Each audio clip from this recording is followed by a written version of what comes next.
welcome to a super exciting special episode of Riding Through the Unknown. I'm your host, Michael, and I am joined by a guest today who was originally scheduled to be earlier in the series, but had a little conflict with the scheduling. And in full transparency, one of the slides in the intro was based purely for her to see and a topic that we're going to be talking about that I'm super excited to be bringing to everyone. And so I'm going to stop on this wonderful Easter day rambling because I'm so excited and like trying to recollect my calmness. So I'm going to allow my guest to introduce herself. I'm sure most of you are familiar with her, and if not, you need to look her up because she is amazing. I give you Julia Kamman. Thank you for having me, Michael. It is a pleasure to be here. My name is Julia Kamman, and I'm an interesting character. I'm unlike anyone you've ever met. You know, I focus on things I'm passionate about are like living structured water, inner earth, goddesses, really into that, Tartaria, free energy, but cerebral spinal fluid. And the way that I've come across a lot of these was through visions, like through remote viewing and connecting, and one thing led to another. And yeah, I'm a diehard researcher. And I'm pretty passionate about parasites. Like when you get me talking about parasites, I kind of turn into Ric Flair, where I'm just like, I turn into like this wrestler, like kind of Randy Savage of like, yeah, the parasites, they're stealing your serotonin and you need to get them out. Because a lot of things that I'm about raising consciousness. And what I've noticed and the things that I've learned is we're so inundated with heavy metals and parasites that it's hard for people to connect to that for clarity. Like everybody, I teach people like remote viewing techniques and to connect to that, which we need and we're gonna need. The more that AI implements and the more mechanical we go, we have to balance that out with having our spiritual protocols, having our spiritual connection. We're going to need it. So I can get pretty warish and passionate about like, you got to cleanse. It really does affect the clarity meter. And so, yeah, if you get me going on that, I'll totally go off. I'll turn into a wrestler, Michael. That's totally awesome, and I'm kind of tempted to try my luck at that.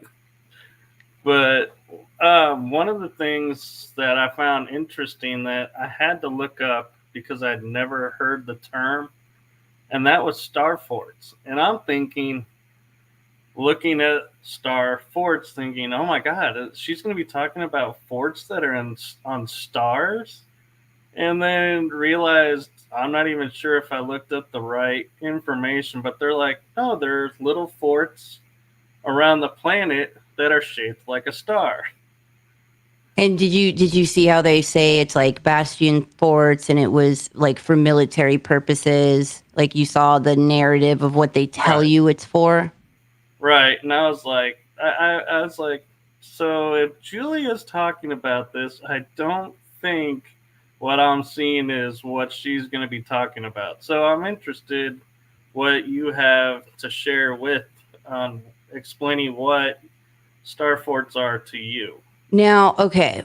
Now, first off, let me give a little bit of a background, which is interesting. My personal experience in 2013, it started where I was guided to stare at specific stars and go into like a trance and like retrieve data. I was incredibly advanced at first, but then like all kinds of things happened and I needed to learn. There was a lot I needed to learn. but I received a lot of data from that, and it changed the course of my life. So what we see is, so that's my personal experience, which I think it helps. But so you have all these star forts around the world, and when I did a remote viewing of one, what I found really interesting was this hydraulic system that seemed to be ancient, and it lowered things. It lowered it, and it's beneath this star fort. And there was also in a column that was inside of it had like this specific metals, the specific metal that was inside of it. And I was like, what are they doing? What are they lowering? You know, and the fact that with cymatics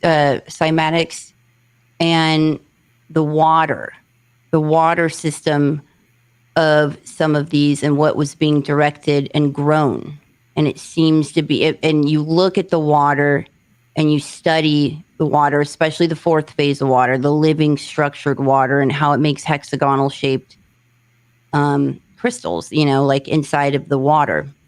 Right. So, and if you look at different, you know, like Dr. Emoto's water experiments, and you look at water and they look like snowflakes and crystals, and you notice like, wow, when you look at the star forts, they're in that shape. If you could pull up my slides, I could show some pictures. You could share my... Okay. Let me go to the star forts since we're starting there. I gotta admit, I'm loving this because I'm sitting here for once not having to control and find the image everyone's looking for. And it's like really like fascinating that's awesome. to me how you're able to run it. You're sitting back. Oh, makes me feel like a Virgo, all organized and stuff. Okay, so here are some pictures. And so they existed all around the world. And yeah, we're told they're for military purpose. And that's what I found most fascinating was the hydraulic system beneath them. And then, oh, that's right. I came across, after like a period of time after I remote viewed it, I came across blueprints of a star fort that indicated like a hydraulic system, like a levee system. I need to implement those photos into the slides, but it was confirmation. Nothing's better than like retrieving data. I love that feeling. It'll never get old of like when you view something, or even just when you have insights on things and then you get confirmed. Right. You know, even if it's like, yeah, that person's no good, you know, and then it's like, yeah, I knew it, you know, when you listen to your inner voice. But okay, so now if you look at these, you see the shape of them, like how they're all different, like crystalline shapes, and it reminds me of water. You know, now that you say it, I totally can see it. It's like studying history. It's like I looked at the forts and I was like, yeah, I'm looking at a fort. I never thought, you know, like you're saying, looking at them going, these look like water. Right. And then, you know, applying that too as with with water, a lot of these sites and everything for me has to do with the water. It always goes back to the water. And to me, God is water. Like it can be programmed, and it's you know, it's in us, it's inside us, it's above us, below us, it's all around us. It gives us life. You know, the studies of dark matter being traced to water, like everything is water. And the experiments of showing how, you know, Vita Austin has amazing work that's so inspiring of her holding up photos to water. And then how that will imprint, then she'll freeze the water and how it will imprint an image.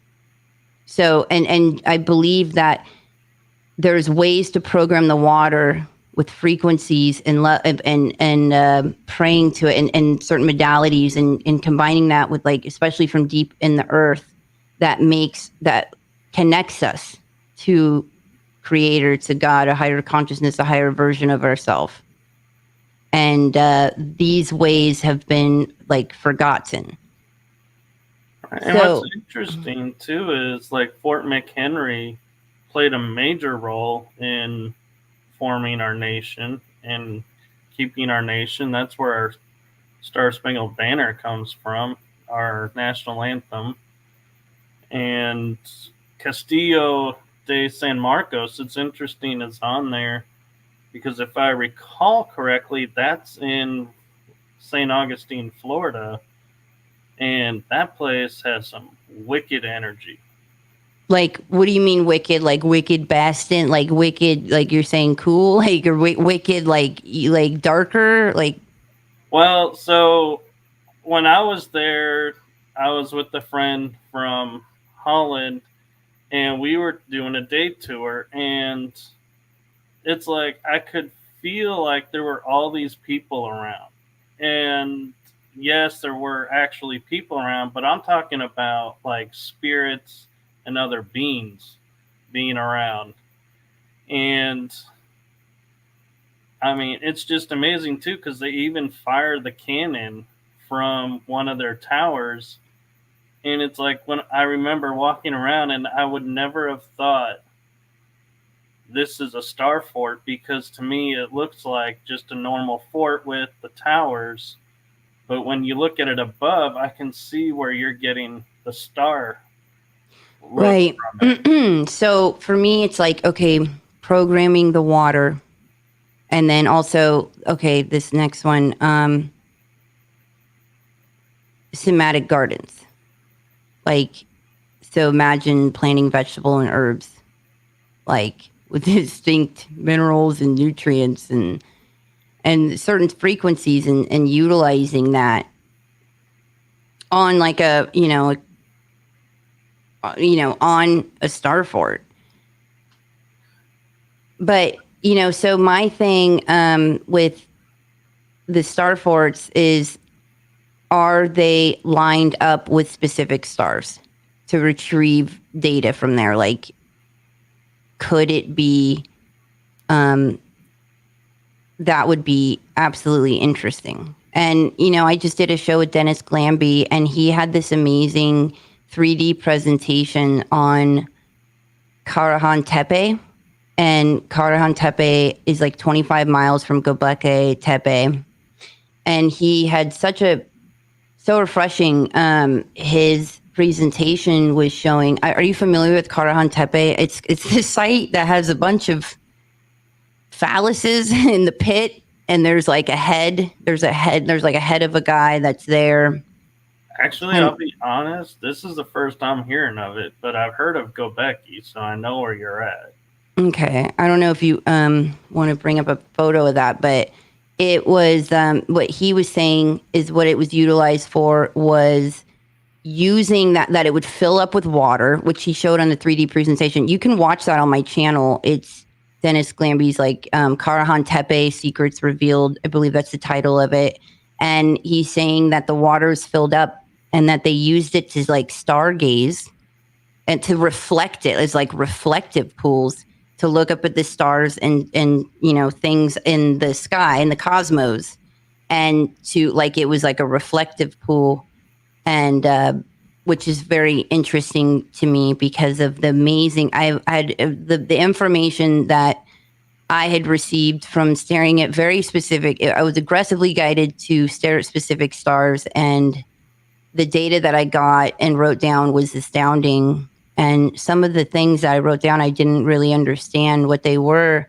And then when I did a reverse image search, some of them were ancient languages, and some of them were alchemical symbols that stopped being used in the 15th century.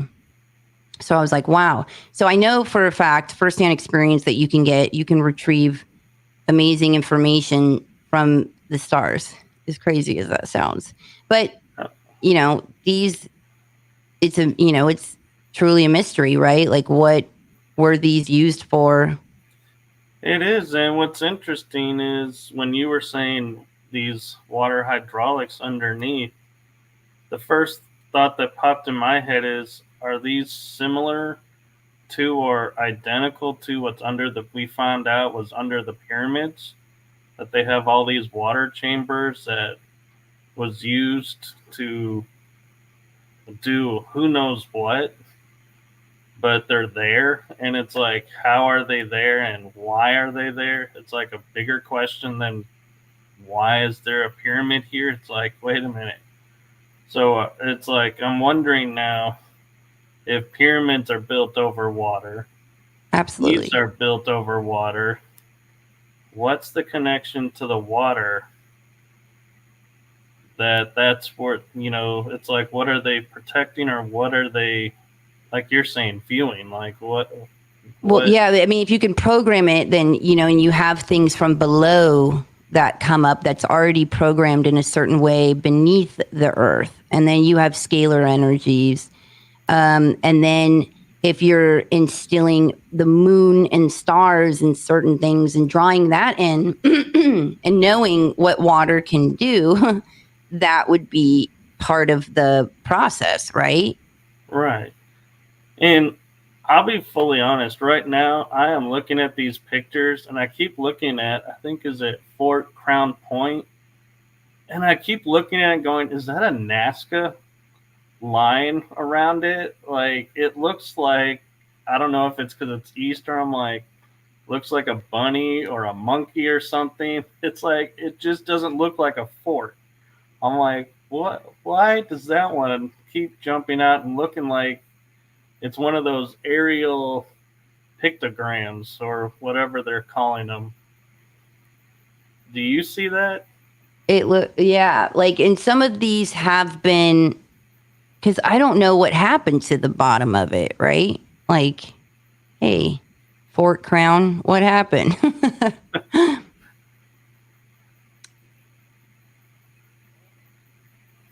But with a lot of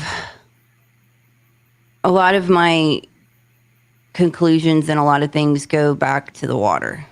A lot of the things I pick up with the remote viewing, I've come across a lot of geothermal waters, a lot of ancient aqueducts, and the things I came across, and even in Inner Earth, and just with the waters, and so it seems to just always come back to that. Right. And it's interesting because we know, and the audience who's watching this, I'm sure, can agree with this, is we know we were created. We didn't just appear from the amoeba like they tell us in science. We were modified and created for specific purpose. And as we're talking about, everything comes back to the water. I'm like, well, if the same people who made these made us, that would explain why we are mostly water.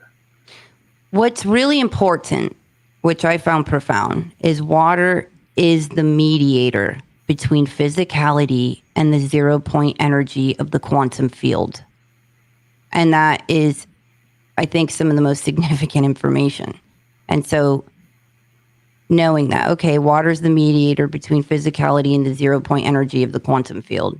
Wow. What are these used for? I know. And it might explain, too, why certain people react differently when visiting these places, because our energy mixing with the water that's in us, if we're alkaline, or if we're drinking structured water or medicinal waters, whatever water it is, may be impacting how we resonate with all these locations, and why some people have more in tune reactions than others. I made a meme a few years ago. It was like 3 or 4 years ago. And it was of me at the beach, and it was a sandcastle. And the meme I put was, did you ever wonder why we instinctively were building star forts? It's like we can remember, right? Like, how many of us just like making sandcastles and at the beach and making them, and or even sometimes making a moat it's almost like there's some type of memory there. And you hear these stories of Atlantis, and this to me, it's like, oh, well, maybe Atlantis just wasn't one place, in between the ocean where it is now. Like, perhaps it was a global unified civilization, and to me this would be the possible remnants of that. Like, and it seems to be that they're trying to make places that are star forts no longer appear as star forts. Right, and kind of a way that might actually even help validate that is, I was talking to a guest, and one of the things that she was saying is we use the term Anunnaki and think it's a race. And she said, no, Anunnaki is actually a group of star races that come from an area. And so if we start looking at it that way, then it makes total sense. What you're saying is right along the same lines. Well, that too, you look at Enki, and Oannes and fish god. There's a lot of water, right? Right. That has to do with water. Like, and it seems to be that, there's like some type of firmament and, glass case and like water above us, water's below us, water's inside us. And even more so is a lot of people don't realize this, but I was in Egypt and they told us how it wasn't the gods, it was the people moved the Nile so they could build a temple on a specific island to Isis. So the entire Nile was moved by people, not the gods. And so it's like, we sit there and go, how did they know how to move a river? We struggle with that today, moving a river. And here, these are ancient people who, for as far as we know, couldn't build a skyscraper or a boat, really. I think that's next. I think that's next too, is like the water wars, like in Oregon, they've recently like cut off people from using their wells, and like what? And just the, like, how just us as a society and humanity is allowing fluoride to be put in our water. And what that does to our pineal, what that is used for. Like, since when do they care about how our teeth health, our dental health is, right? So it's there definitely seems to be an attack upon the water already, and that we've allowed it for so long. And recently in California, in San Diego County, like, it passed toilet to tap. Like, they're going to take the water and make it toilet to tap, where that just blows my mind of like why we're not practicing desalination, but how that affects our minds, and what the on a microorganism level of the viruses and the pharmaceuticals that are found in the water. So I'm constantly planting seeds of people of like, listen, you have an invention with water, filtering of water, like, hop on that. It's going to be lucrative. Like, it will be lucrative.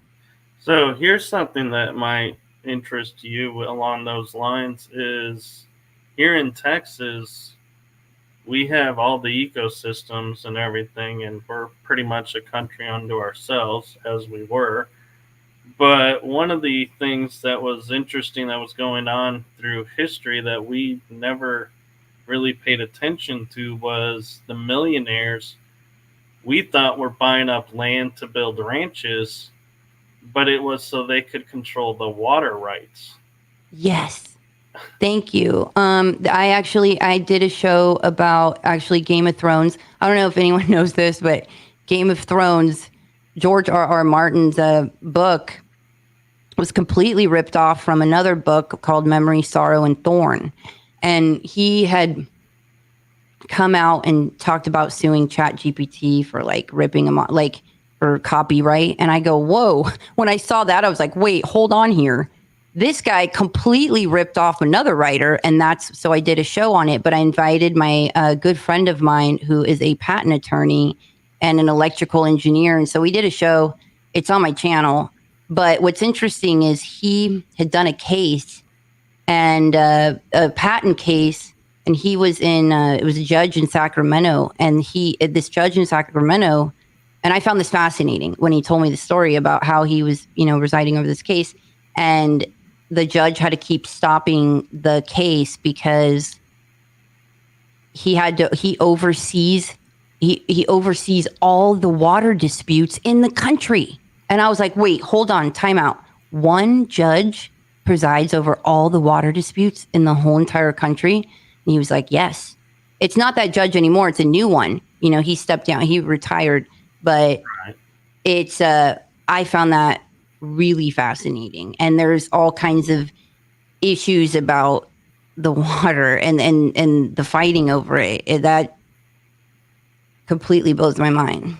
That paints a new picture too, because we're always taught America was built by eminent domain, where they seized the land from one ocean to the other, and they sold it to us as we wanted the land and we wanted the materials on the land, the ores, everything. We needed a place to spread out and live, grow food, and everything. But now it's like, I can't help but wonder, is it because they wanted the water from both sides?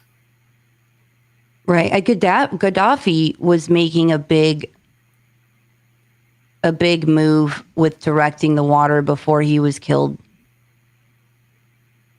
So that's, dude, water wars, man. And it's funny hearing water wars, because it's it's like we have Star Wars, we have all these different wars, but nobody ever pays attention to the water.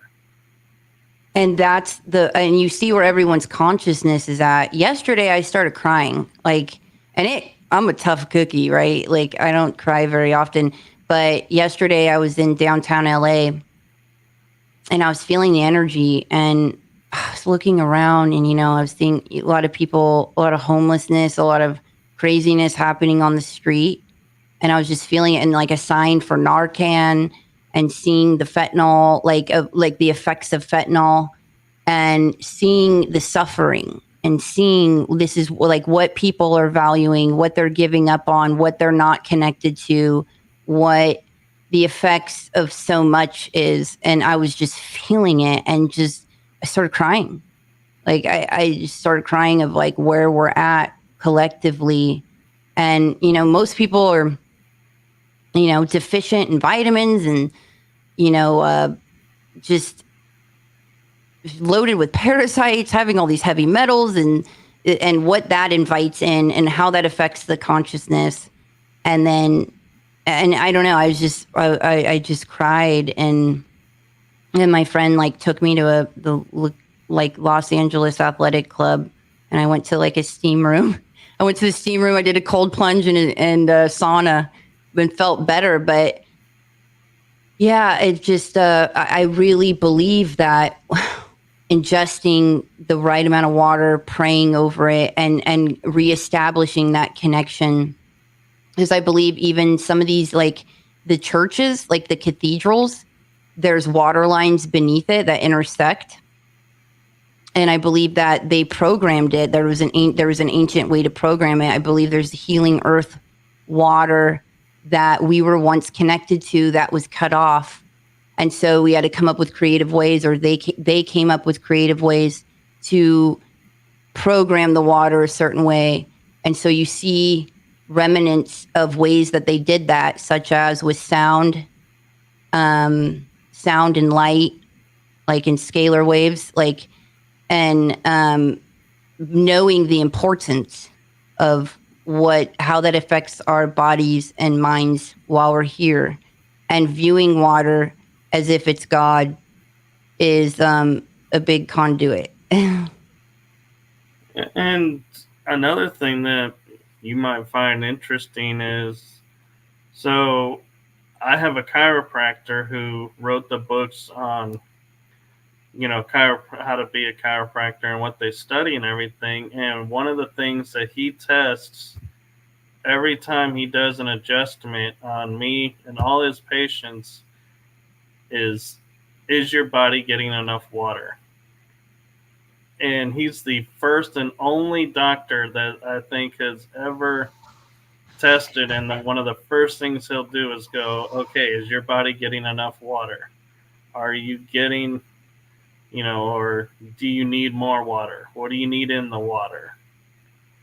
I think that's called the phase angle test. It determines your level of hydration, and it's actually like a measurement of the cellular voltage of your cell membrane. So, which is like, our bodies are electric, and we're supposed to eat for voltage, which is why it's also important to work out, because our bones are piezoelectric. So like when you work out, that actually creates energy. But yeah, like the chi, your mana, your prana, your energy is the same measurement as determine your electrical charge. So if we're dehydrated, which most of us are because of the access of water we have, and then we have water that has what in it? Microplastics. And how hard that is to get out of our systems. Like, try to stop. I know it's hard to stop drinking water that was in plastic. So like, bottling our own water. And look how much money we spend on like stuff that isn't conducive to our health. It's like, but because people are like, oh, I can't afford a water machine, like I can't afford a filter system, but then go and blow their money on things that are harmful to them. It's weird how we have certain blockages to make certain purchases that reward ourselves. That's truly like we sometimes a lot of time block our biggest healings. Yeah. You really got me questioning now, because I drink out of Contigo bottles Kangen water that's also been filtered to take the fluoride out, and so it's like double filtered, and I'm like, I love drinking it, and the Contigo bottles are just so easy to drink from, but it's like I was like, yeah, they're plastic, but it's like I never would have thought, yeah, I'm kind of putting some of the stuff that I was taking out of the water back in the water. Right. And how harder it is to get that out of your system. But then that's why I'm kind of laying it out like this too, is when you put the God factor in it, when you put how programmed it is, when you look at it of, oh God, with the, like, when you really like research how difficult it is for our system to get the plastics out of our body, it starts to click and make sense. Like, oh my gosh, like that's so important. So right now there's a craze about putting water into copper and drinking from the copper. Now, okay, so because it like disinfects it, and in fact, like in a lot of ancient times, they stored their water in that because and it's because it kept it sanitary. But the thing is, your copper levels, I don't recommend more than a cup of that a day because of your copper levels, like what that will do, because it makes a difference. Just like, there's this really, really smart guy. He's super brilliant. And I was saying like how with low iron levels, like you should get a cast iron pan. And he's like, Julia, he's like, you're so smart, but like you're adorable. And I was like, what? And he goes, cooking in an iron pan doesn't make a difference on your iron levels. I'm like, yeah, right. And like I had to show him like a chart of like an egg with it, like cooking an egg in it. Like it does make a difference, like what you ingest from cooking in an iron pan. So drinking in a copper mug, it makes a difference on your copper levels. So I don't recommend more than a cup a day out of a copper mug. Like I remember having, like, in my workouts, I was only drinking out of a copper container, and it made my copper levels go way too high. So really, we should all just stick to the glass, or does the Yes. glass have effect too? In which case, are we going back to the hose? Stick to the glass. Store it in some good old glass. So it's like already we're like 37 minutes in, and one of the topics that I mentioned in the beginning, I even put a slide in the intro of both seasons because I was so hopeful you were going to be coming on.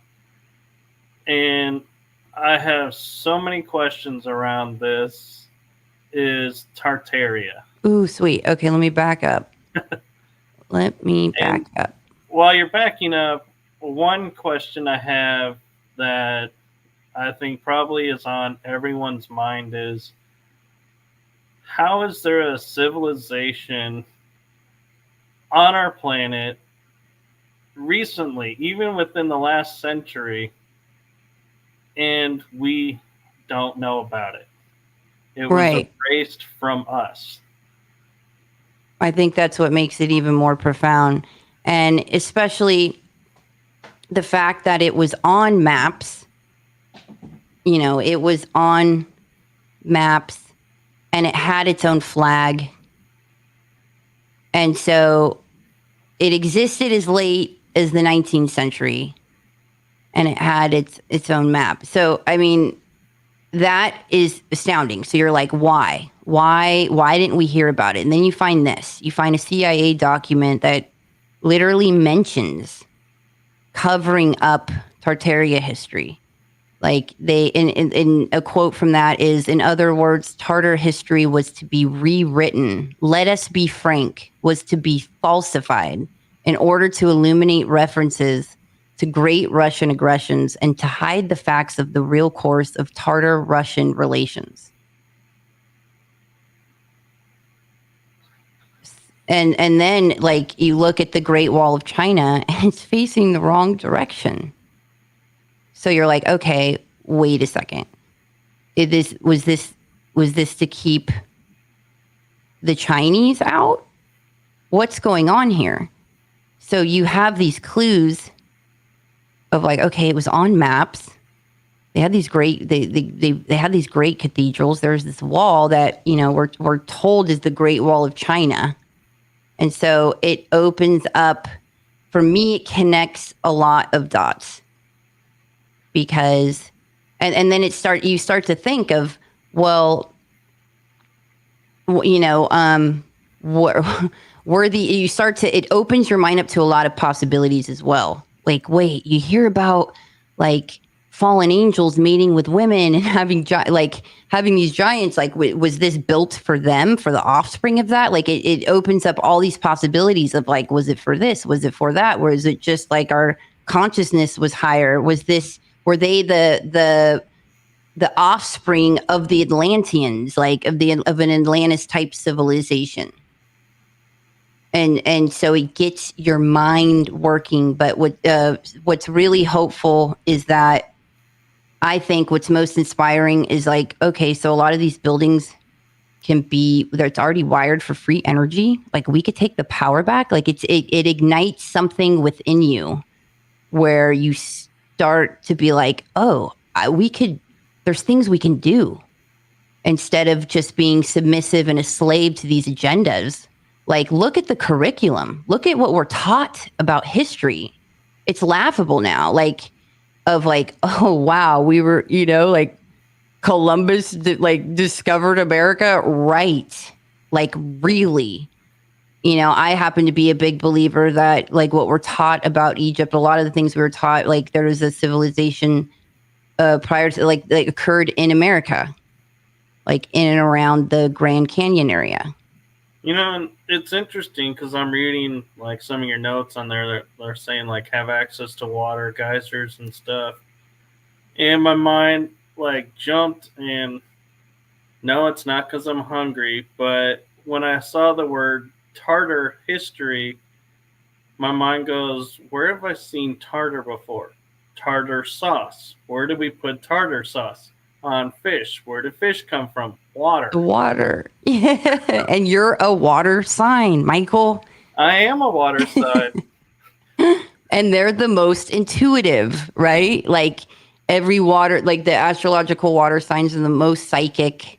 They're the most intuitive. They're the most sensitive, and just deeper. They're deeper.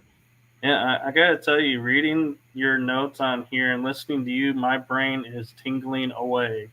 Yeah, I think I do that. I ignite, like I plant certain like things that people are like, wait, what? Like, aha, like I have an effect. I should put a disclaimer on any show that I do, like, hey, listen, you may never be the same after listening to me. Oh, that's a good thing. And to be honest, it's like when you said the Great Wall is facing the wrong way, I was like, what do you mean? It's like I had to really look at the image and be like, oh my God, I have looked at this wall several times, even from space, and never realized until you pointed it out that yes, it is backwards. Right. And that's another thing is the, what do you call it? The orphan trains. So a lot of us have amnesia, right? Like a lot of us, yeah, we don't fully know. And everybody's walking around. They're identifying being called, like, I'm Sicilian, I'm and it's like we're identifying with countries that weren't called those countries not too long ago. So it's like you're warring and fighting over things that you're not even clear on who and what you truly are. Like, right. And so it goes back to like, okay, the tribes and what tribes is everyone, and then everything's so mixed. And I love that analogy, that metaphor of indicating, showing different colored eggs, which is perfect because today is Easter, and showing different colored eggs, and you could paint, they could be all different colors, but when you crack them, they all have the same thing on the inside. Like how important that is, and how many people have lost their lives fighting over that. But like the orphan trains was a operation that ran like between 1854 and 1929. So when you take kids, it makes you look at the wars that happen, like World War II. Was it an opportunity to, the places that were bombed and stuff? Was it targeting specific? After you research Tartaria, you're like, wait a second, were they desecrating like some of the most profound, like healing, like acoustical healing sites of cathedrals, or what did they have access to beneath those sites? And was it to eradicate this Tartarian, this advanced civilization, the remnants of that? And then all of a sudden, when you remove the children from the culture and the knowledge, and you ship them around, like they're going to lose certain things of certain practices that you did and knew to partake in, like cleansing, for instance. Like everybody, I believe these religious holidays were dates and times of year to cleanse, knowing about parasites and knowing the effect it has on you, and doing that at certain strategic times that have to do with the sun and the moon and all of that, because parasites go off of the moon. They're very, very wise, and they even have, it's like pleomorphism, like when you try to like get rid of them, they can morph and adapt, but they send out a signal to their kin when you begin to kill the parasites, that indicate to their kin a fluid that says mayday, mayday, like, multiply, because they know that the adult ones know that they're about to die. And so the baby, they'll lay more eggs, but they go off of the moon, and they're highly connected to that. So anyways, back to the orphan trains, like they were massively shipped everywhere. So it's like, where did these kids come from? Were some of them populated from Like, were they made, beneath it's certain things beneath the earth of certain experiments and populated or sprinkled among like some of the other kids, or what really happened? You see some things that happen back then where you're like, wait, what? Where you want answers. What happened? And we're all kind of walking around with amnesia. And I think each of us are going to have keys. Like, I'm going to bring something to the table. You're, like everybody's going to bring something to the table of clues if we could put this together and figure out like what happened or Right. where are we going? It's kind of interesting when you point out like World War II, certain cities were bombed more than others. It's even more interesting when you look into it because there were like several countries where Germany would walk in and pretty much take the country without almost firing a shot because they were like, do not destroy these buildings. We need the buildings. And then the US would come in and they're like, we got to drive them out, destroy the cities. And we would end up destroying cities. And people are like, my home is gone because you guys came in. We were kind of better off with them. At least I had a roof over my head. But it's like it was kind of a mixed match of, yeah, there were some cities that Germany was like, these are a threat, level it to the ground. We fought hard to preserve what we could. And I kind of wonder if, like, the Monument Men, and I'm sure you've heard of them, that went in and tried to preserve buildings and everything, if that was like a PR stunt to say, let's try and get people to stop blaming us for destroying these cities and make us look like, hey, we were trying to preserve the cities and play like a psyop of a mix-up. I think sound is important too. You see all those bells and they kind of ring something inside you, but the sound alchemy is huge, right? Because sound can heal and sound can harmonize the cells in your body. And knowing like what sounds in what order, and you look at the design of a lot, especially there's in Europe, the design of these places and how at the center, well, my theory is like at the center of these towns, there was like these bells, and that it was designed, and you kind of look at it as like a star fort design shape, and the way the sound would be played in the center of the town and the way it would play, it would like harmonize the frequencies in the town, creating like a harmonious frequency that radiated out. And so when you get rid of the bells and you get rid of the sound being played and you destruct the harmonious design of these cities, that they're more susceptible probably to certain disharmony, like which kind of puts them out of whack. But it seems to be that the Nazis were absolutely obsessed with inner Earth and attaining access and knowledge of ways to get there, and just ancient mysteries beneath our feet. And so I would think a lot of the places that were desecrated had a certain access that they were like, I don't want anyone else to be able to go underneath there. I mean, it's almost like there's so many mazes beneath the surface of the earth. And so, but some of them I think had more of a deeper direct path. And personally, I feel like they made it and did fine, because when you look at technology of the wartime, the US is still using props on their planes. Maybe, the engines with the single prop was more strength and metal framed than the older version of World War One planes. But what did Germany bring at the end of the war that was never seen before? Jet planes. Where did they get the jet power and knowledge?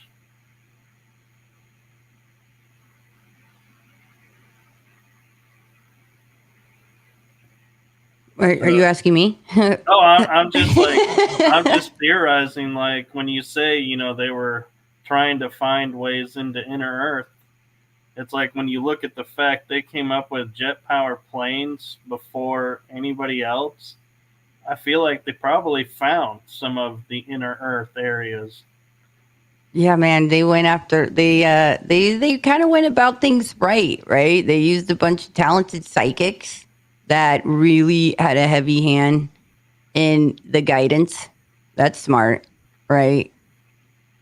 Yeah. So I think that I think they uncovered a lot, and yeah, I think they got to the root of a lot of it. Right, and it just amazes me how historians just go, yeah, we were using prop planes, then Germany introduced jet power, and then we got jet planes everywhere. And I'm like, nobody stopped to think, where did this come from? Yeah, but like I don't Who was believe that the tapped? Wright brothers, created flight. Like we were so advanced not too long ago, and that's even towards the end of this, it was just indicating where we like some things that you don't hear too much about that was around. So yeah, like right here, this is electrical cars being plugged in 1909. What? Right, in London, if I recall. And then, did you know you could fax someone in the 1800s? It was a pantelegraph. Now, that one I didn't know. So when you bring that up about the planes, I'm like, in my mind, you look at the Sonora airships, the Sonora Flying Club, and it's like, to me, we were incredibly advanced before that, like, and not too long before that. So it's just kind of shifting of like no longer believing like what they presented to us is like, oh, the Wright brothers created planes in this year in Ohio. Right. And then the Zeppelins as well. Yeah. The Zeppelins I never understood. I was like, you're putting hydrogen in a very, very dangerous place with people on board.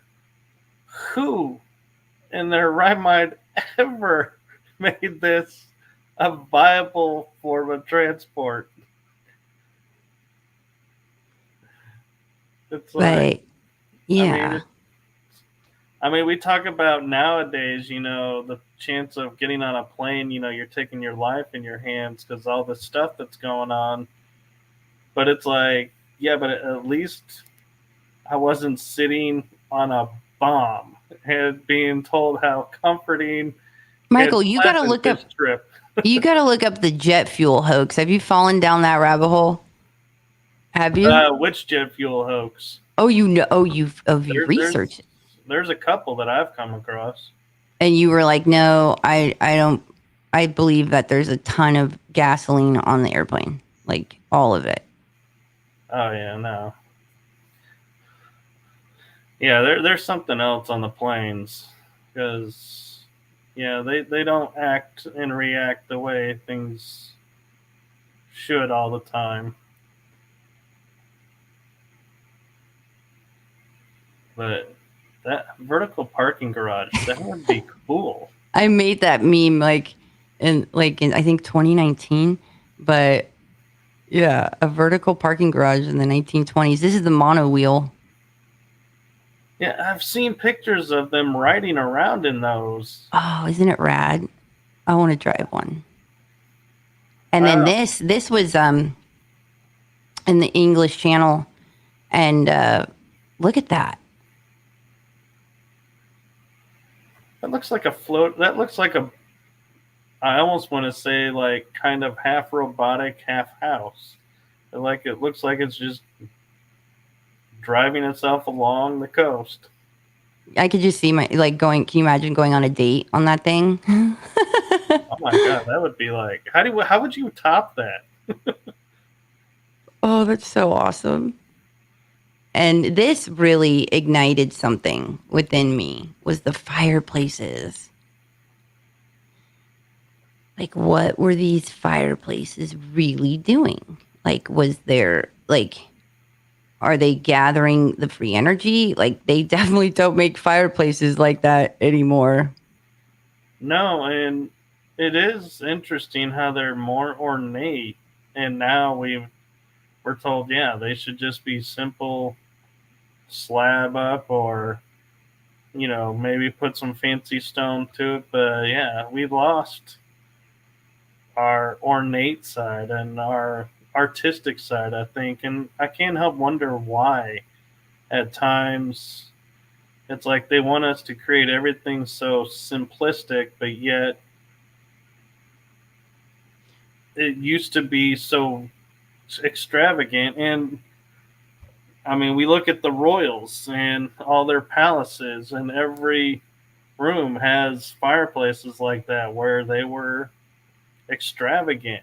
And we all know the royals were not just going and saying, I'm going to, outdo Mr. England over there by building this fireplace to look better.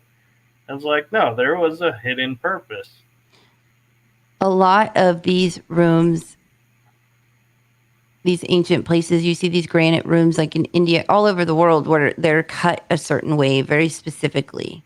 And it turns out like a lot of them are like 111 hertz, like specific frequencies in these different places, right? Where they're knowingly shaping things to store a certain frequency. So the frequencies is very important. And even Royal Raymond Rife's information of like indicating that every disease lives in a frequency and dies in a frequency, and him indicating that by treating it via frequency that it can destroy it, right? And it could affect it. And then indicating that in his microscopes, and then they came in and destroyed his microscopes and busted up his lab and created the FDA and started making pharmaceuticals with petroleum-based medication. And you see the remnants of that. And in 1972, I think it was 72, that they stopped treating. They stopped like in medical schools, they stopped putting the parasites in the curriculum. And because it ceased with because they were saying parasites are a third world issue, and so parasitology and fungal pathology was taken out of the core curriculum in most medical schools, like by 1979. And so they basically were like, I'm not going into infectious disease or tropical medicine. I don't need those courses. So now we have all these generations of doctors that aren't educated in parasites when it's at the root of most diseases, and the way that it affects your consciousness, the way your mind works. A lot of people have mental fog, and then when they showed signs of that or indicating the symptoms of that, they were given Ritalin. They were given what's the other ADHD? Like they were told it's ADD, ADHD, when in fact it's like a gut issue. Right. And a parasite problem. It was like on the tip of my tongue until you asked what it was called. Adderall. Yeah. and Ritalin. And then, it's interesting because parasites hide in heavy metals, and Wi-Fi feeds parasites. And we're walking around with our phones and all this Wi-Fi everywhere. So a lot of this is designed, you start to look around, and once you get to the root of the parasite stuff, you're like, oh, everything's kind of designed to feed that, right? Like to feed that, to strengthen them. And then you look at all these ancient ways of like the Essenes, and they're all about cleansing, and they're all about purifying your blood and your system, and all these disciplined spiritual practices that you just thought like they were just, taking it to a whole nother level or whatever. Like they were so extra with it, when it was like, no, they got down to the root of what would affect the way they feel. And they wanted to empower themselves by being clear in clarity and wanting high performance and that connection, with nothing trying to influence you. Because I believe that spiritually something is able to access you.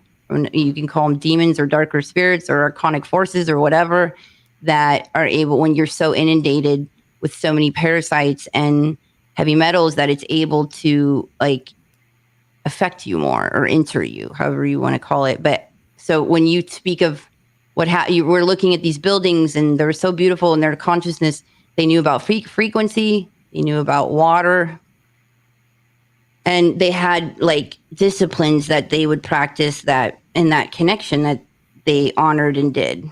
And when that's forgotten, I think that's how we got where we got. Right. And just to clarify, we're like 2 minutes over the hour. Are you needing to go, or do you have time to keep going? No, I have time to go. Yeah, I usually like I keep it under 2, but yeah, 2 hours. But yeah. So I'm available.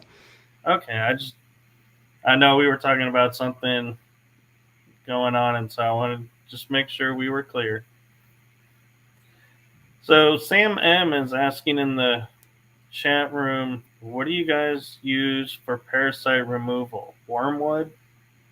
Yeah, wormwood's really good. I recommend especially for your first time, I say just to get the Dr. Hulda Clark parasite kit. And this isn't medical advice, right? Or this is just, we're not supposed to say that like on here or whatever. But I recommend.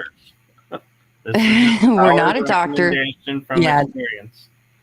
So I recommend Dr. Hulda Clark. Jennifer, if you want to go extreme, which like Hippocrates and all them would do, Jennifer Daniels, I believe her name is, she has this turpentine recipe. Look it up. Make sure you get the correct kind, and you can bang it out in like 7 to 10 days. And you draw it in with a sugar cube, and you could put it like in a capsule. And that's an extreme way. And I'm kind of an extreme person, but wormwood is amazing. You combine it with the garlic. The green black walnut tincture is absolutely amazing. And that gets rid of fungus. It helps if you have a cavity. It's amazing. Any kind of dental problem, that really, to swish your mouth out with it. But yeah, so I say Dr. Hulda Clark, her parasite kit was a great intro for that.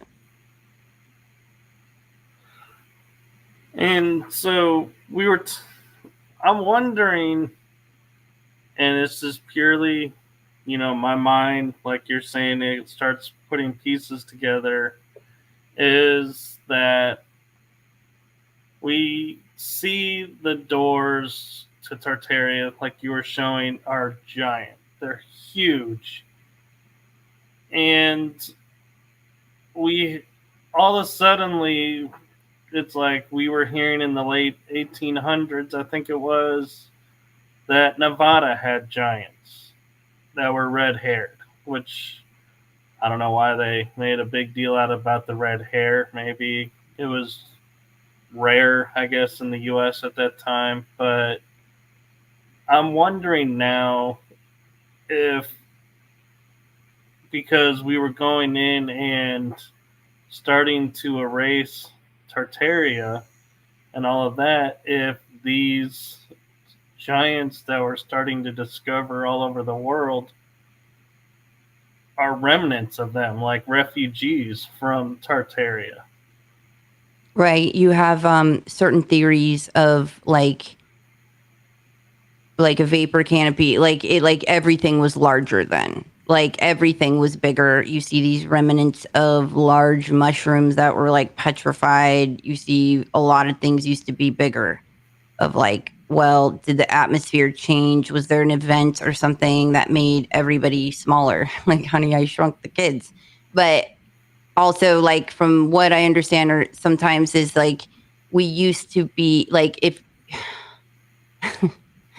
like silica based beings, and then like switched over to carbon base, or now you hear a lot about the giants, or at least I do, like everywhere. I live right by Catalina, and there's many giants found there, and you only hear about like the cannibals, right? Like cannibal giants, which I like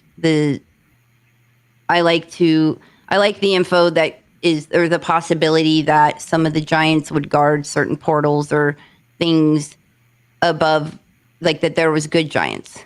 Like there was good giants that were badass and guarded certain places, and they weren't all cannibals. Right. And it's interesting to me because I start to look at like when people say everything has been in front of us, we just have not been trained to see it. And when I watch like one anime that I like to watch is Bleach. The guardian of the gates to the spirit world are giants that are super friendly. They're just sitting there.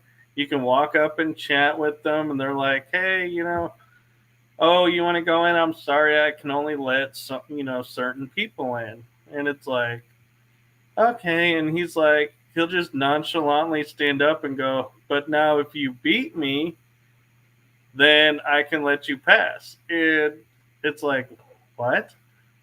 And you're like, that's a really nice, and they make him like this joke, kind of happy go lucky, laid back person. And then you see other shows where you have the giants, and yeah, they're like protecting stuff. And I can't help wonder if, like, when I hear, like, my first reaction is when I hear cannibal giants, I'm like, is this just them trying to make us not want to go to where the giants are? Is it, our little nice, lovely black op government, that shadow government being like, yeah, we really don't want you here. So we're going to put the word cannibal in front of it. So now you're not going to want to be around these giants. You're not going to want to see what's over there. And another thing too was there was an anime that came out in the 80s. It was Macross or Robotech. And the alien race was like these 8 foot, 9 foot tall beings, and they would shrink themselves to walk amongst humans. Whoa. I can't believe this is an anime. You said the first one's called Bleach? The first one is Bleach, and that one is about like the afterlife. It's about people who can see spirits, and it's a beautiful story actually of, so when you die, your spirit is sitting there and it has a chain. And unless someone comes and helps you to the other side, your chain disappears, and then they become what's called hollows. But the beautiful thing is, so who lives in the soul society or the spirit world are soul reapers. And on the hilt of their swords is a symbol.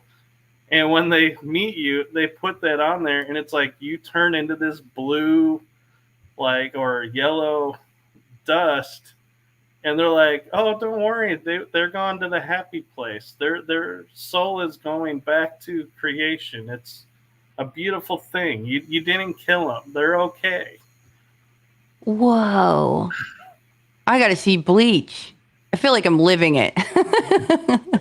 It's a long series, but I'm starting to find, and I was told by a medium when I was younger, they said, you don't watch a lot of things, but what you do watch is either you're remembering something or it has something to pertain to you. And it's like, I look back now and like all the stuff that I watched as a kid and everything, I'm like, oh my God, it's true. I never thought about it, but it's true. Well, you have a powerful day. You were born March 15th. That's 3/6. The Ides of March. Yeah, happy birthday. Happy belated birthday. Thank you. And here's something else that's even more wild about that is, who's the one person in history that Shakespeare made reference and was like the first time Ides of March had ever been in print? Julius Caesar. who happens to be, on my father's side, a distant cousin. So it's Really? like I was born on the day my distant cousin was assassinated. Oh, and you know what he named his daughter? The best name in the world. Come on. Come on. Here's a hint. Here's a hint. He named his daughter Julia.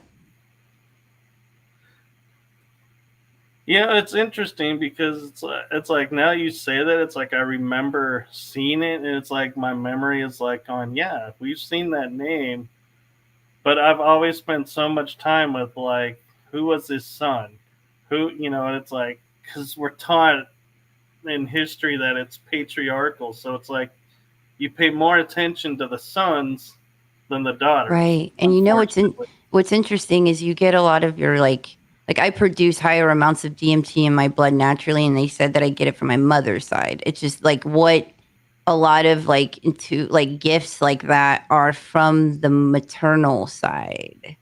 So we are taught to focus on the male side, to have the last name of the males, and I love that info. Hans Dietrich talks about it a lot, of that there was no male pharaohs. It was like females, and how the women, the depictions of the women have the hand like on the male's shoulder, and right, holding the ankh of but life. I noticed too a lot of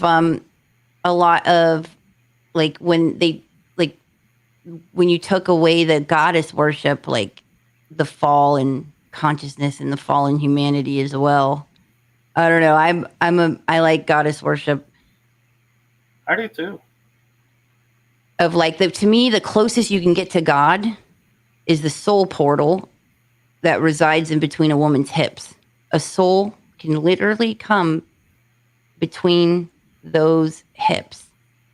A soul. Where does the soul come from? But so that is to me like this advanced organic technology that is the closest you can get to God. And that's my belief. That's my belief system. So to take the women and to make them into these whores, and to take away of like, don't listen to them, and they're like, it to me, it's like, what? Like they give us life, and this is what we're doing. Just like with water, like the water, like what do we do with our water? We defecate in it. We urinate in it. The chemicals we pour down the drain, and the relationship with it. It's like, I just feel like it's correlated.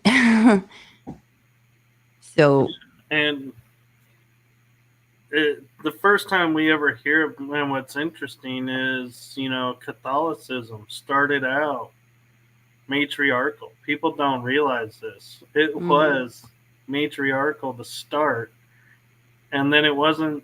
They say, I think they coin it as the Council of Nicaea, is when they ripped out the feminine, made it patriarchal, and turned it into the fear-based religion that we know today. It started. and they took out all the women too. And they made it, not only that, but they made it to where the herbs that's witchcraft. Like plants hold a lot of answers and solutions and healings, and they've convinced people not like that's worshiping the devil is like by using herbs. Like it's crazy to me. Like if somebody told me that this would happen, I'd say no, they could never be successful in that, because 1 gram of DNA holds, a lot of information, and it's like 455 exabytes like of data. Like you can store every song that's ever been recorded since the early 1900s like in 1 gram of DNA. So I would have been like, there's no way that humanity would fall for any of these tricks. Like I have to give I have to give a hand to these powers that were able to implement the things that they were able. Like I'm impressed. They've been able to pull off what they pulled off. Right. And because I would have bet against them. I would have never believed am like with everything that I have that these things would have been implemented and successful because of how easy it is to connect and the information inside of our DNA. So And it's a wow. to me, what's even more amazing is we study DNA in high school and college, and we're taught, yes, we're a deep double helix system. Okay. And then we go, and when you question and say, wait a minute, there's all these other strands of DNA in our system. What, why are we only a 2-strand system? What about all these other strands? And they go, oh, that's junk DNA. Like, there's no such why thing. we have junk in our system? There's no such thing. Yeah. And people are like, okay, yeah, that makes total sense. I'm like, no, it doesn't. I'm sorry. I love that information. No. I talk about it all the time that, like, I talk about, and I always thought our hearts like had this steady stream, like a river, like the blood flowed through our vein like a river. And it's like, no, the heart, like it spins it. It's like it makes it to where there's 2 strands that flows and spirals around a 3rd ventricle, just like our DNA. And what else flows like that? Our cerebral spinal fluid. And our cerebral spinal fluid was so profound to me because it stores light and it's constantly transmitting vibration and light. And it's the energetic fluid that it creates, that it goes to every major center of the brain and our entire central nervous system, like instantaneously and non-synaptically, like meaning without thought process. So it creates spontaneous states of being, states of consciousness that are not through like mental thought, but through a wisdom of light that is conducted by what? By water. And this flows inside of us. And the guy, he said, our soul swims in our cerebral spinal fluid. He created oh my gosh, I can't believe I can't remember his name. The polarity therapy. The guy that created polarity therapy. He says our soul swims in the cerebral spinal fluid. And looking at that, but our cerebral spinal fluid also flows in 2 streams that flows around a 3rd stream. So you're seeing this pattern in our DNA, in our cerebral spinal fluid, in our hearts. And that to me was wild. And then applying that to what? Living structured water, how you can spin it. You could spin water and you can make like a vortex and make it into structured water. Randolph Stone is who. Randolph Stone. I can't believe, gosh. I pack so much information in my mind and then I get upset if I can't like just pull it up like whenever. Like, what? I feel the same way. And I used to have like this great recall of history and events and like this huge story of it. And one day I was just sitting down and I was thinking about something and I felt something different. And I was like, and I put my hand on my chest and I was like, I can feel my heart beating here. And then I put my hand over here and I was like, wait, there's another beat here that's identical to my heart. And I was like, is there 2 hearts here? And I was like, I seriously started thinking for a while, I think I have 2 hearts, one that's smaller than another. And time goes by and I forget about this and everything. And lo and behold, I turn on British TV this time, and it's a show called Doctor Who. What's the one thing about this doctor? He travels through time, has total recall of everything, has 2 hearts. And when his time is up, he doesn't die. he regenerates into a new form Mm. and goes on in a new personality and pursues to explore the galaxy. And I was like, wait a minute, so two hearts is possible. Whoa, that's profound. I remember wondering, like, I remember saying, I would say, like, listen, if you told me we had two brains, one in our stomach, like in our gut, and one in our head, I would believe you. Also, if you told me, look, Julia, our brain is in our gut, I would believe that too. You know, because I've never actually seen it, but you know, it's like there's such a connection there with the gut brain that it makes me feel like it's like having two brains, or you know, Right. Because and there's the then expression we're brought up with, you're thinking with your stomach. but how our heart is a helicoidal band, and you know, the chambers, and how it's like rolled upon, and how it works as it operates like an endocrine gland, and it has an intrinsic system, and the way it works is like, whoa. So maybe you're picking, like, you know, if it working like that, it's almost like having, you know, two of them or whatever, multiple ones, with the way it's connected to everything inside of us.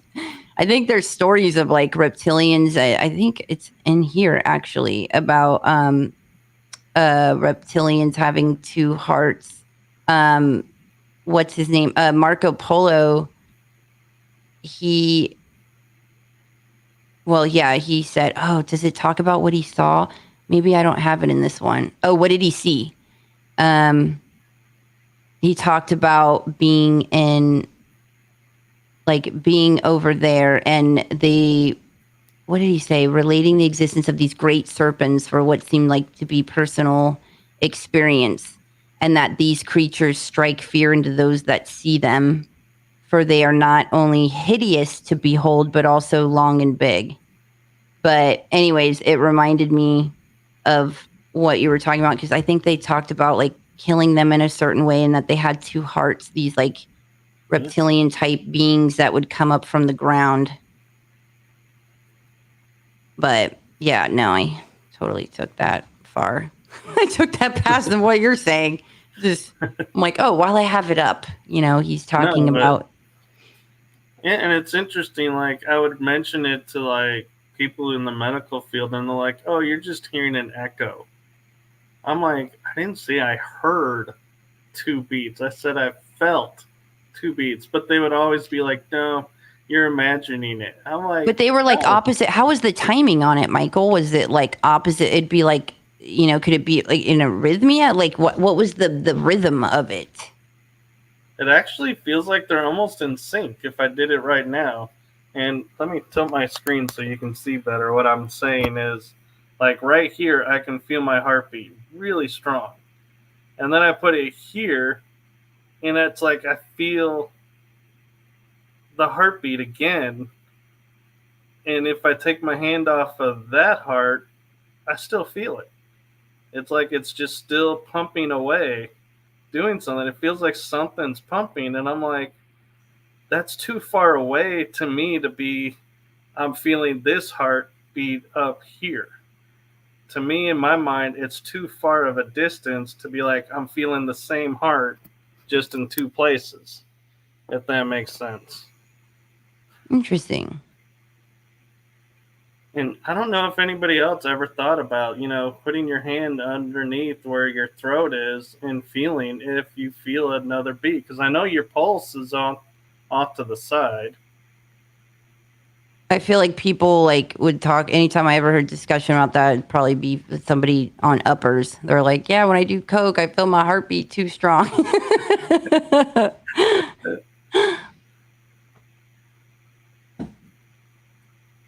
So, do you want me to take down the slideshow, or? Well, so is there anything else in the slideshow that pertains to the topics that we were talking about? Oh God, there's so much. This is like a full blown. Yeah, I think we covered the gist of it. But basically, I could close it out with, you know, Well, there was one that. topic that we hadn't hit yet, actually, Uh-huh. and that was Hollow Earth. Oh, wow. Yeah, that's the jackpot right there. And look, we could start, like, every cataclysmic event, the ones that have the knowledge know when to go beneath the earth. Right? And then some of them come up and then kind of conquer the lands like pirates. But okay, inner earth. I had a wild experience. I had a really wild experience about that. I won't go into like a ton of details, but an overview. What did you want to know? Well, I'm just curious because I hear the term inner earth, I hear hollow earth, and I've seen like the maps that people say, oh, yeah, here's this, and how it leads to other theories like the flat earth versus a round earth. But I've never really felt like anyone has really clearly said for any purpose of saying, yes, if Hollow Earth is here, this is what Hollow Earth is about. This is why we have a Hollow Earth. If that makes sense. It's like everyone they talk around it, but there's never a, where did this start from? Where did it originate from? And why is it, now coming around? I think it's some of the most heavily guarded information. Like, well, no, not heavily guarded information. There's, from my experience, and like I said, I had a very wild experience. I've done a few presentations on it, and I have a book written that I maybe one day I'll release it, but based off of, I was approached to do a show for Vice about inner earth, and they found me. And then what happened is my family said no because they wanted to do a show, and my family said absolutely not, because they kind of wanted my family to be like the ones that think it's crazy or that don't believe it, to like interview them and have them on camera. And my family said no, and then I referred them to someone that's brilliant. Andreas, he goes by Exertus, and he's phenomenal. And then they contacted me to remote view a location for the show, and it had to do with inner earth. And so I went to remote view it and had profound experience for that. It was like 4 or 5 days, and this the wildest thing that happened, and what I was shown and everything. But what I will say is imagine a heaven. Okay, like a heaven, a utopia, which I call them the water worshippers, and very advanced, unbelievable. Like that. Then 3 layers of hell around it, like 3-4 layers of hell, and then surface earth. And the things down there, the distance, it's vast.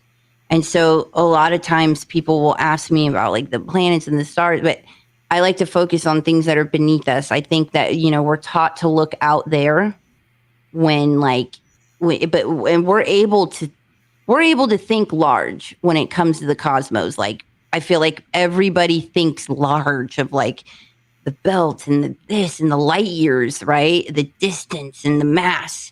Imagine that beneath you, because it's enormous. Like, there's like what you think of space, like I think of beneath us, based off of what I've encountered and experienced. But so there's a field that guards, like there's ways and mazes, and there's like some of the horrific things beneath this surface, like in the ones beneath that, like horrific things that occur there.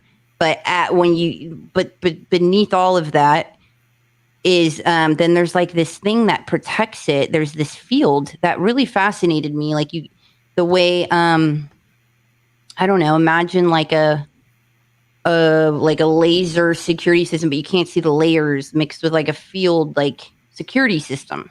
Like it's and the way to get in is like conquistadores of the heart, navigating the heart and purifying it, and like there's ways to get to that place. And I thought that was brilliant. I mean, what better way to protect heaven than 3 layers of some of the darkest, craziest MFers, Yeah. you know, of like that concept or whatever. That also is interesting because we have stargates around the planet, and one of the things that I found interesting was a lot of people were saying, military has tried using the stargates, and when they were able to actually activate them, the soldiers that went through, their weapons would not go through with them.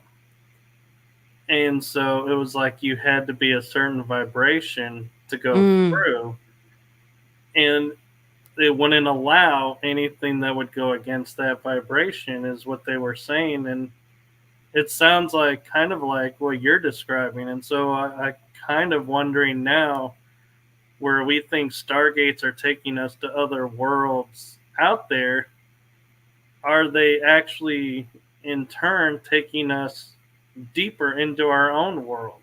And we think we're going out. Right. Yeah. Like, and the thing is I'll say things, but I always say this, okay? I always say everything you do, like there's no fooling, because imagine some beings being obsessed with getting to that location, right? To certain locations that you have to do certain things in order to get to.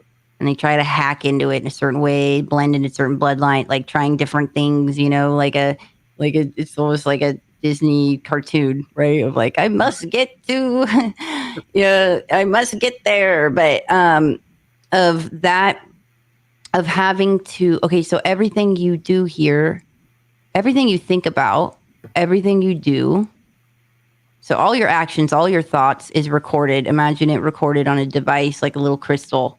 So you're never getting over on anyone. So if somebody's going to review like 1,000 years from now, or your soul of like, hold on. It's like a fingerprint of like, do you have access to this place? Oh God, you did what? Like you're not fooling anyone. So like live accordingly.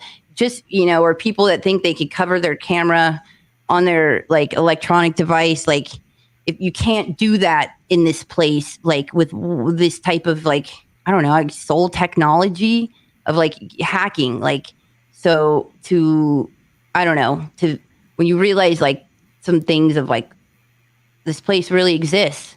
Wow. I maybe should operate a little differently.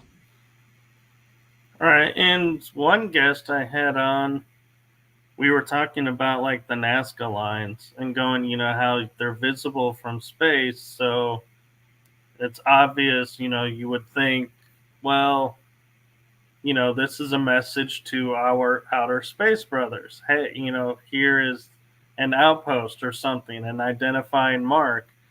And one of the things they theorized was because, as these places have no wind apparently or anything, because the lines are never altered, they're perfect all the time, that they're energy barriers, and that there's a civilization inside the Nazca glyphs or animals that we see, and that's really what the Nazca lines are, is the civilizations that were here before watching us are sitting in this cloaked area because our energy is not at the level to see them, so we can't enter where they are. But the day they say we do reach that level, we'll be able to enter their world and see. But you can't just walk in and be like, oh, hey, hi guys, didn't mean to discover you here. That's interesting. Almost like a protection thing of indicating, like, oh, you can't come up or F with this area below, like, because it's indicating, like, this symbol means, like, haha, we told you this was this territory, like it meaning Right. something more of like, don't you fuck with this territory. Like, But right, I've like, even wondered with like astral traveling, like if it was certain things of when like, if you're astral traveling a lot of like an indication of where you were from above. that's true because we think because we're going to places that we don't recognize and we're going through wormhole like kind of technology from going from point A to point B, we're assuming we're going out in space. From what I understand, But so these stargates were like cut off. Like there's some wormholes that can take you like from here to there, here, like, but that the stargate like was the access level changed, and right, so you're seeing like the reaction of the consequences of what certain beings or whatever are doing because they no longer have that access, so they had to resort of getting creative and trying different things and tinkering and getting scanless to try because they're upset over not having that access. And right. even like They're Samus trapped. Monagich in his book, he translated some runes that I think they were Hungarian, and it was found in the Bosnian pyramid. And on the wall, when he had it translated, it said like the conduit is closed. Let me find it, but the exact quote. It said the conduit is closed and they're going to have to operate as like warriors before it's open again. And so, was it because of certain stars being aligned in certain conjunctions or certain positions of the planets that closed it off? Did something like what caused that from being shut off? What caused the access level? You know what I'm saying? So, Right. So my theory on that is, so we all have heard of the veil between here and when we die, there's a veil between, and that there's guardians of the veil that protect both sides. So you don't just walk into the underworld and be like screwed because you're like, oh man, I don't know where I am and can't get out. I feel like the gates, the stargates, especially ones, in space or even on the land, have guardians. And I feel like it's something that's been around for a long time, but we never truly put them together. And I wonder if it's the elementals because they're protectors of the planet and we think they're just protecting nature. Maybe they're the ones protecting the gates. And when they may have had an alliance with one faction, alliances change. All of a suddenly, you get cut off because they're like, nope, we no longer accept your race or your energy frequency as currency to go through. So you've been cut off. We're sorry.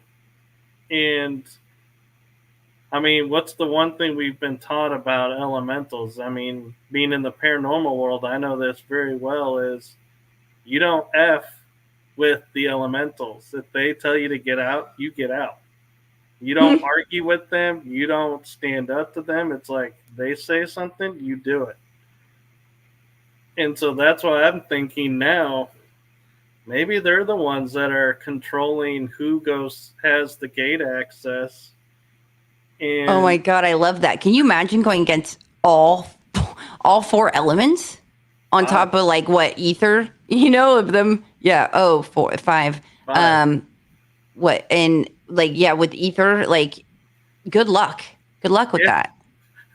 Good luck. it's like, I mean, and we always see like, what's the one thing like vampires that everybody shows about vampires that's really hard to kill one. because they disappear and reappear on an instant. Well, we've been taught that's a vampiric move. Maybe it's not. Maybe that was an elemental. And it's like, and even in the movie, which one was it?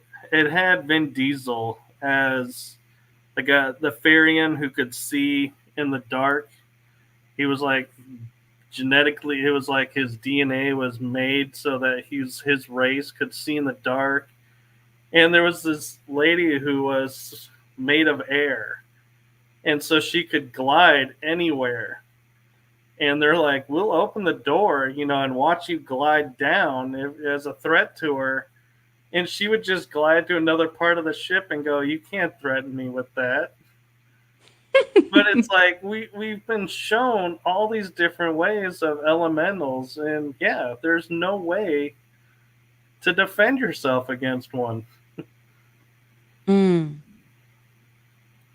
Yeah, I love that. I love what you said, Michael. Guard the elementals, right?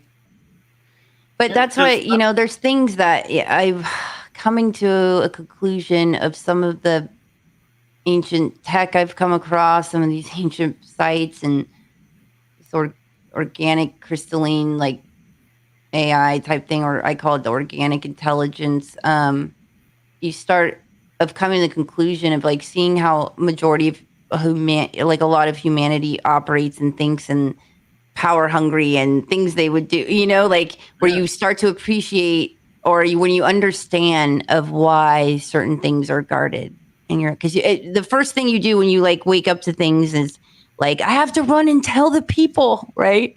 I want to yeah, tell everyone, like I want to preach and point my finger and I must tell everyone. And then of realizing like there's certain information that's protected and sacred, and because of like if everybody had it, the things that they would do with it. And I like to look at like learn, that you take away L and learn, it's earn. You got to earn it. Like there's certain things you have to learn, you certain things you have to earn. and I just thought about something else too. Was there was a movie and Nickelodeon did a series called Avatar. The Last Airbender was the series, and it was like 4 books about the elements. And he figures out, in the course of his life, he figures out the fifth one. But then they did a movie, and they were like, "Nope, we're not allowing this out anymore. We're cutting it off."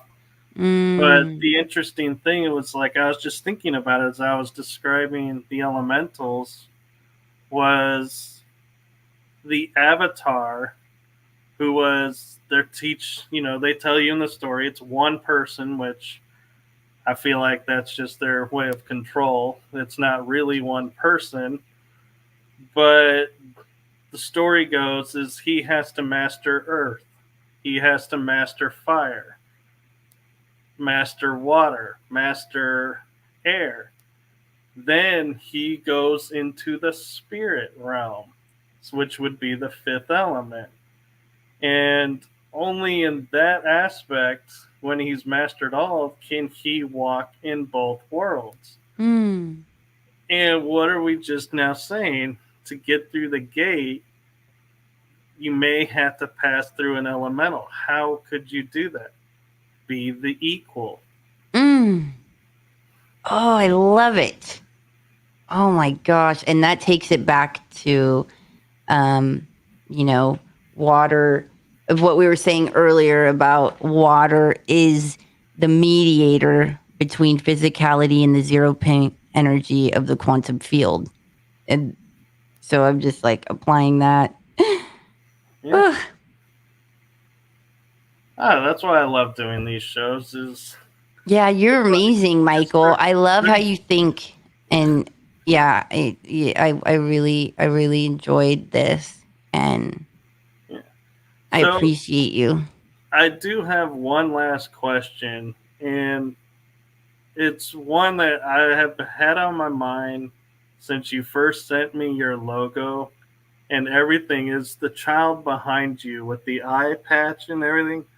what is the symbolism and meaning? Because it's like I look at it and I'm like, I find myself like I could just stare at it and get lost in it.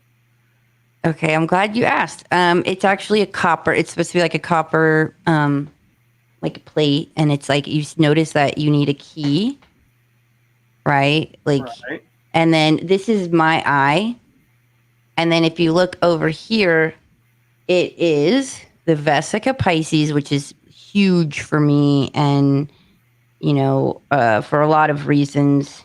The design of this place, the Taurus field that we're in, the three, it's really profound for me. And then there's water from the earth and plants coming out from the eye. I have one because I made this, and I have one with a crystal. It's like quartz crystal obelisk, which is profound. There's a deep, significant reason based off my remote viewing session of Inner Earth of why it's in there. But this one doesn't have the quartz crystal obelisk, but it has the water, which is, I was on a show and there was people saying that, like I was like Illuminati, or like it was like a node to like something like really malevolent. And I'm like, wow, this is why, and it's such a profound reason of some deep, pure experiences that I have and what this means to me.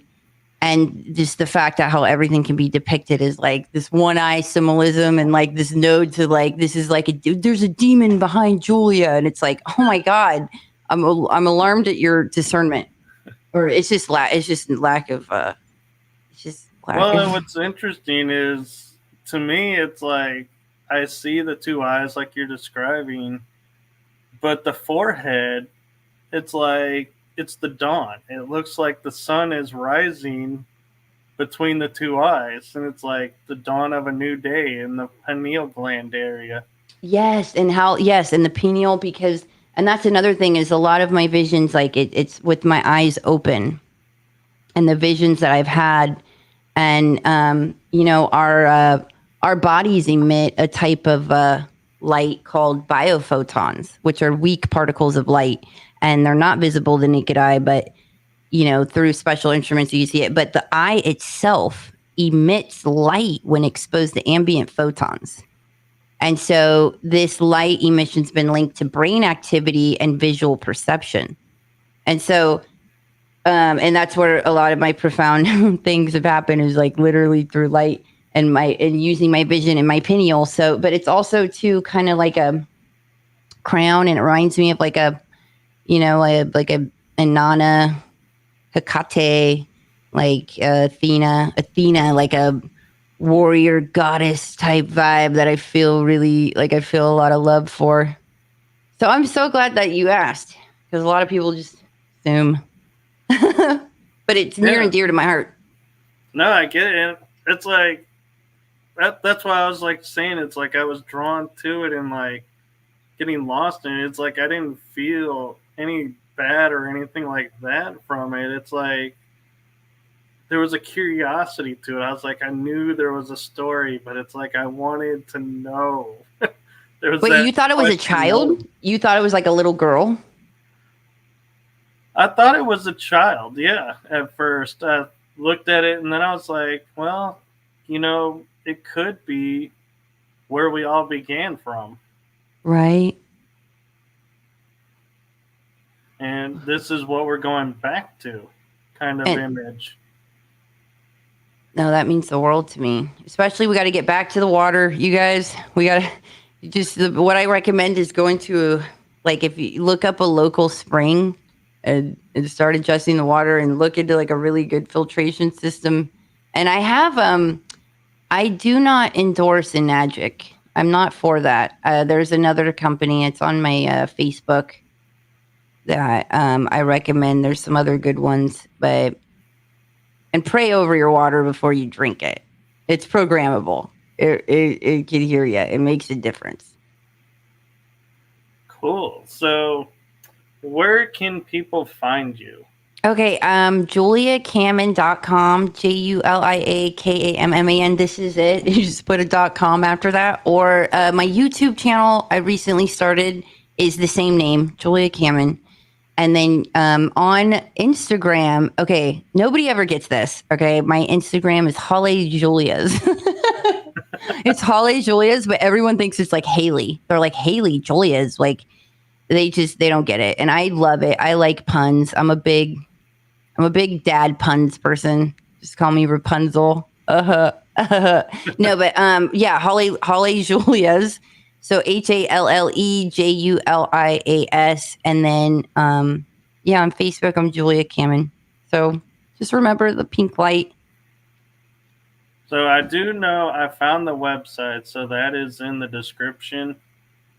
But your YouTube and Instagram, I was like, I didn't come across those when I was looking you up and everything. I think I'm a guarded secret, and I think I kind of want to remain secret. Like, dude, don't follow me unless I literally like do something for you. You know, it's like I wasn't sure if I wanted to come out, man. Like, literally, my heart was divided. 50% of me was like, Julia, you need to like get out there and speak of this. The other half was like, no, girl, just keep doing what you're doing. You don't want the energy attached to it. Like, people are mean.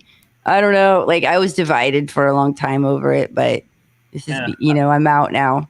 I was divided about creating this series too, and I finally had a moment in life where it's like I realized I could keep burying it and just keep doing it on the side and never share it, or I could introduce it to the world and see what happens. And I was like, yeah, out of a tragedy that happened to me, which was my father passed away unexpectedly. He was my greatest champion, and so he had always wanted me to do this series. We'd talk about it, but I always would say, I don't know people. Nobody's going to trust me to come on. I'd always talk myself out of it. And I finally, 2 months later, said, I'm launching this series. I'm going to create 10 episodes, ended up with 11. And when I launched the series, I kid you not, I had only 3 guests. And I had to hope and pray, because I launched this and said, I'm going to have this many episodes, that I could find people to fill the said episodes. And I was blessed to have Brad Olson being the first. I think I agree. I think I agreed to be like your fourth, or I think I talked to you because I was like, yeah, sure. Like, we booked it in like November, and I was just like, yeah, you got it. Yeah, I was like, season 2, I was feeling more confident, and I felt more like I was like, yes, this is good and everything. And I was trusting and reaching out to more people. And I saw you at a conference poster, and I was like, I want to know about that. And I reached out to you, and I was like, at first I was like, yeah, I know I'm not known, so probably I'll get pushed to the side, and I'm okay with that. And then I was like, you reached out, and I literally was like, and I ran into the other room, and I told my mom, she reached out. Yay. Oh my gosh, I love that. A lot of people will tell me like, Julia, you're intimidating, man. Because I'm always like, what? Why didn't you ask me? I'm totally fine. But I was excited, and I'm so glad that you did this and that you're listening to your heart. That's so inspiring. And it just makes me want the world, like so many people, to know you and, just be like, look what you did, Michael, by listening to that voice and not listening to the self-doubts. It's literally like a mind virus of the things that will stop us or block us. And then we look back like, what? I was listening to that? Like, why? I know. And the other thing too is I'm learning stuff about myself. And so my mom laughed one day, and we were on the phone with a friend of ours in the community, and she goes, so you're going to get on the speakers circuit now that you're out doing this series? And I go, no, because I don't think anyone's going to want to listen to me go for book an hour and then like 5-10 minutes be going. So I have information about this. This is from my own research, and I have interest in this topic, and that's all I know. Thank you for coming. Nice to see you all. I'm sure you have questions, and it's like, yeah, I don't feel like I have enough information No, retained. it just, but Go on it pushes through it. you to present it in a certain, to organize it. That's what helps with speaking. It gets you to compile it, organize it, and then lay it out, and that helps.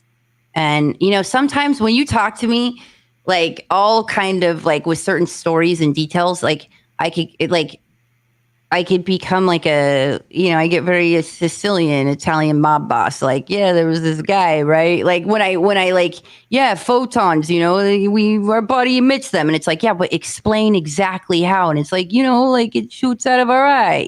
There's some things that I like to say the bullet points and things. And so by doing presentations and speaking events, it gets you to, organize it and present it. So I think you have amazing insights, and then you are attracted to some awesome subjects, and you bringing it together like like a symphony and laying it out there. I think that would be great. Because you're gonna have a lot of guests on and do it like this, but then also your own conclusions and your own insights and organizing and laying that out. If you're a dot connector and you see far past, like you come up with ideas and suggestions of possibilities of like, well, like what I like that, enjoy that, and people are going to want you to expand upon that.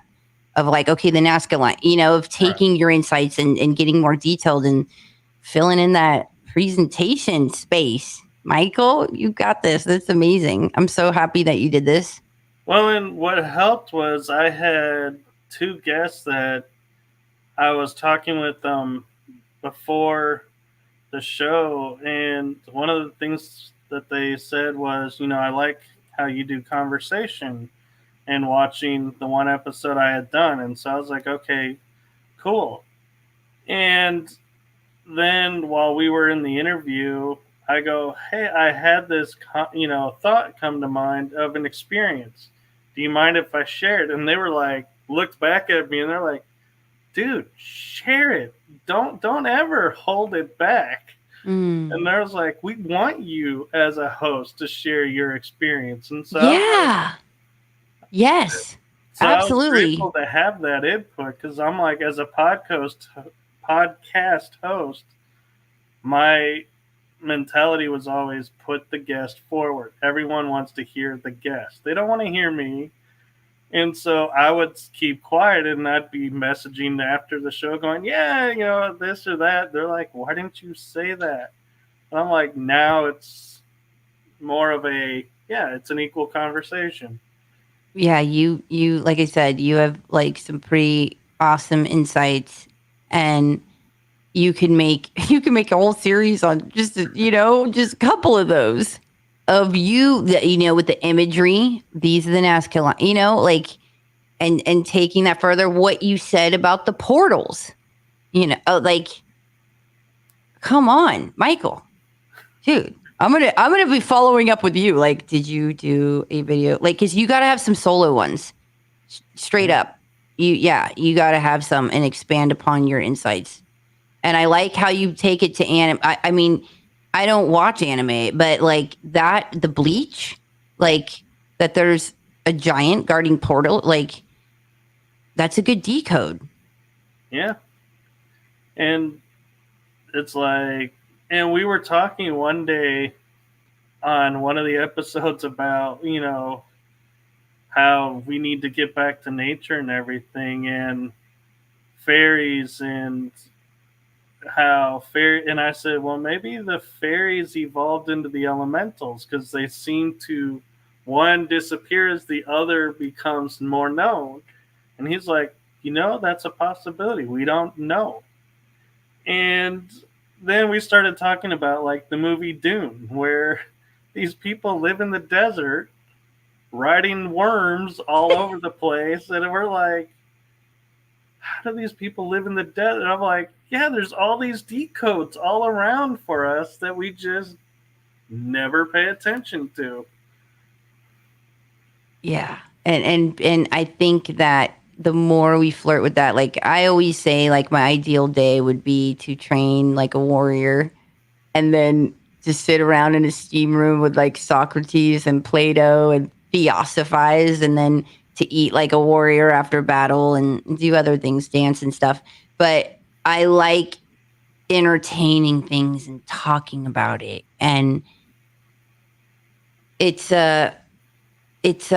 nobody knows. And I have to say that too, because there's nobody knows. Okay. So the more we can explore and explain possibilities and then kind of just stay fast in like morals and ethics and like certain codes of conduct of like right and wrong and treat others the way you want to be treated, I think we'll be all right. Right. So, wow, we've actually gone over 2 hours. This was my first show to ever do that. Woohoo! I'm glad I'm your first, Michael. Well, I got to spend a holiday with you. Thank you so much. And thank you. Keep sharing your gifts and organize them. I'm going to ride your butt riding through the unknown. I'm going to be messaging you like, you better get on your online presentation videos. Get your insights and expand upon them. Where are you at on this? I would totally need that too, because I easily distracted by a new theory or something. Right. I know. And when it comes in and when something fascinates you, hop on it. Just make slides. Just make slides. And don't get overwhelmed by like, wait, do I need 30 of them? Whatever. Like get 5 down, then fill in the rest. Like just complete 3 to 5 and then fill in later. All right. I'll definitely look into doing that. Well, awesome. Thank you so much again, and happy Easter. You're awesome. To you. So, one last thing is, what is one golden nugget you would love to leave with everyone watching this episode from your life experience? Oh my gosh, from my life experience. Oh God, a golden nugget. I was like, dude, the things. I think that information about everything you do here is recorded. Like you're not getting over on anyone. But what's the most helpful? I just think purifying your system. Like, oh my gosh, I'm totally on the spot, and I'm missing it. Like. I'm like, okay, I just want to cram a bunch of things in. And I'm sitting here and I'm loving the fact I said a golden nugget. And you're like, oh, it's got to be this. It's got to be that. I'm like, dude, I just said a golden nugget. I never said had to be profound or anything. A golden nugget. God, there's so many things that I live by, though. Oh my gosh. I don't know. Let me put it to you this way then. A golden nugget meaning something that you found really left an impact on you that you would want to share with someone that may be starting on a path similar to you. Does that help or does that make it worse? I think that okay. You get the love you think you deserve.